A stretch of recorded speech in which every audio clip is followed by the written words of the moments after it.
You are listening to Dragon Slayer Azeviche, Chapter 2. Of course, it is clear now. It makes perfect sense. They've chosen a home with people like me, who've killed dragons before, she said, moving her hands in the air. Rana and Marcus, with bulged eyes like sunflowers, stared at each other, asking, "Who killed dragons?" Agnes cleaned her chin from the dripping juice she had just spilled, trying not to choke after what she just heard. "Good Lord," Rana said, touching Marcus's arm. "You killed a dragon?"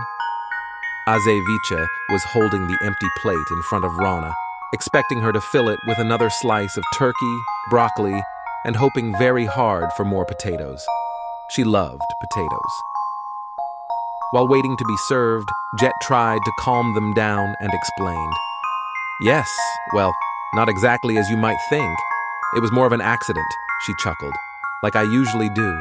In the end, I was trying to save my colleagues."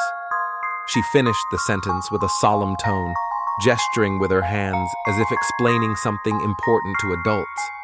"You don't have to share if you don't want to," Rana assured her. They wouldn't scold her, they genuinely wanted to hear her story.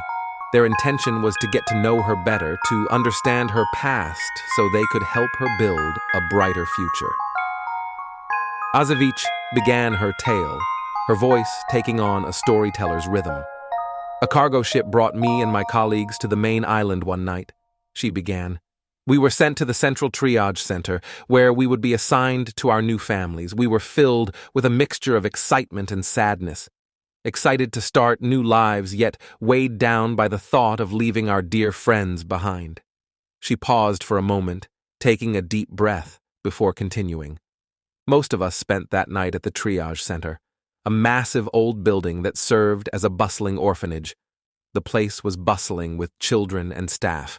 We, along with our belongings, stayed in a large room filled with beds, and the next morning we were scheduled to board ships that would take us to our respective islands, and then by train to our new homes." Azeviche's gaze drifted into the distance as she recalled that night. "I couldn't sleep because my excitement was overwhelming. While the others slept, I got up and went in search of the library. You see, every triage center has one. I love books. They are like friends to me, as important as potatoes to a farmer. I'd do anything for them because they tell beautiful stories of places that no longer exist." She paused once more, a small, nostalgic smile gracing her lips. "I found an intriguing book and sat on the floor to read it by the light of a lamp. And there, sitting on the floor, I dozed off. However, a loud bang startled me, and the blaring siren, like the trumpet of the apocalypse, filled the air. Terrified children were screaming and running for their lives, while injured adults cried out for everyone to take cover in the basement." Azeviche's voice grew solemn as she continued. "With the book still in my hands, I rushed back towards the room to see what was happening. But as I reached the middle of the hallway, I saw several children running towards me, covered in blood and injuries. My friend Billy tried to pull me toward the basement for safety, but a strange curiosity overcame me. I had to know what was going on." She closed her eyes as if transported back to that traumatic moment. "When I pushed open the bedroom door, half of it was missing, as if a giant had taken a bite out of a cake. The wall of the room was gone, revealing the open sky. In the distance, a dragon was descending towards us, poised to obliterate the building." Azeviche's voice took on a sense of urgency as she recounted the events. "I spotted my rucksack and dashed to grab it. Harriet and Laura, two dear friends, appeared at the bedroom door to help me.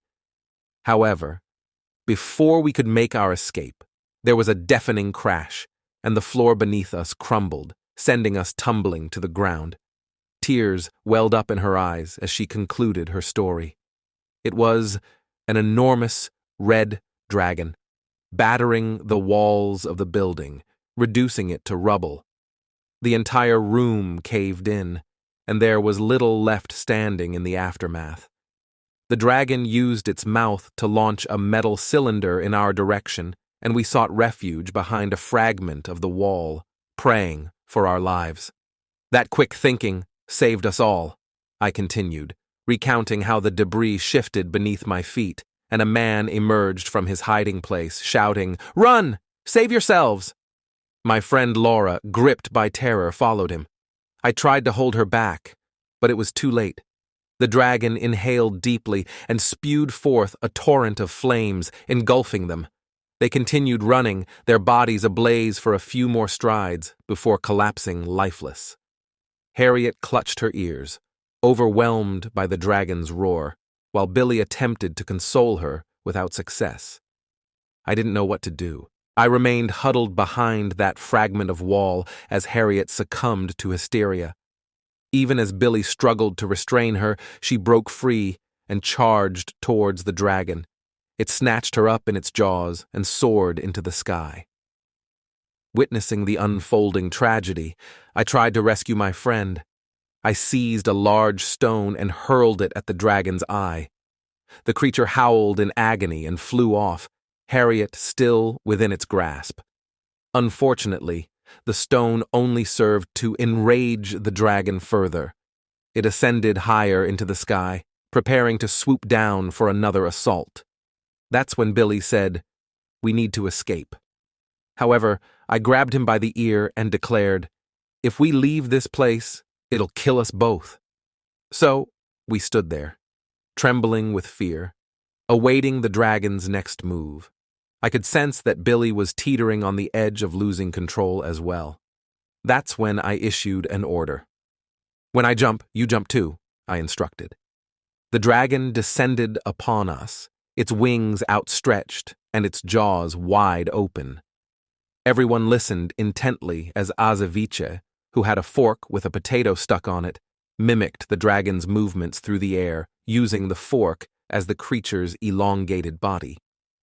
The flying reptile soared skyward, appearing as though it would crush us. There was no other refuge to be found. The block had been reduced to rubble, and the night's chaos was all around us, filled with debris and flames. Faint gunfire could be heard, but it proved futile. People were fleeing, injured and panic-stricken. Yet Billy and I stood resolute. As the dragon drew perilously near, I shouted to Billy, "Jump!" We leaped to the side, propelled by an invisible force. The dragon hurtled toward us with the fury of a storm, and the only sound I could hear was the dry snap of a tree trunk splitting in two. The dragon's head slammed into the ground with a sickening crunch, and its massive body tumbled to the opposite side of the street. We had been fortunate to survive that monstrous assault, escaping being crushed beneath its weight. "A miracle," Rona murmured, her voice quivering with relief. Marcus, Rona, and Agnes watched in astonishment as Azeviche described the event of her inadvertent dragon slaying. "Did you spot the Draconite riding the dragon? Could you see his face?"